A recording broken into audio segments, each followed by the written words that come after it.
नागरिक का फर्ज।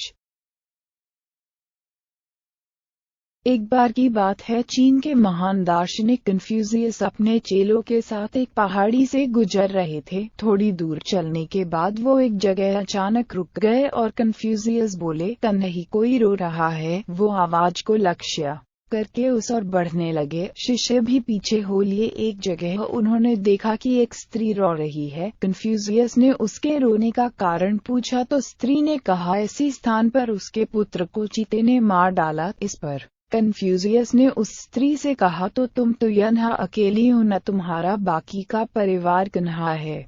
इस पर स्त्री ने जवाब दिया, हमारा पूरा परिवार इसी पहाड़ी पर रहता था, लेकिन अभी थोड़े दिन पहले ही मेरे पति और ससुर को भी इसी चीते ने मार दिया था। अब मेरा पुत्र और मैं यहाँ रहते थे और आज चीते ने मेरे पुत्र को भी मार दिया। इस पर कन्फ्यूशियस हैरान हुए और बोले कि अगर ऐसा है तो तुम इस खतरनाक जगह को छोड़ क्यों नहीं देती? इस पर स्त्री ने कहा, इसलिए नहीं छोड़ती क्योंकि कम से कम यहाँ किसी अत्याचारी का शासन तो नहीं है, और चीते का अंत तो किसी न किसी दिन हो ही जाएगा। इस पर कन्फ्यूशियस ने अपने शिष्यों से कहा, निश्चित ही यह स्त्री करुणा और सहानुभूति की पात्र है, लेकिन फिर भी एक महत्वपूर्ण सत्य से इसने हमें अवगत करवाया है कि एक बुरे शासक के राज्य में रहने से अच्छा है किसी जंगल या पहाड़ी पर ही रह लिया जाए। जबकि मैं तो कहूँगा एक समुचित व्यवस्था ये है कि जनता को चाहिए कि ऐसे बुरे शासक का जनता पूर्ण विरोध करें और सत्ताधारी को सुधरने के लिए मजबूर करे और हर एक नागरिक इसे अपना फर्ज समझे।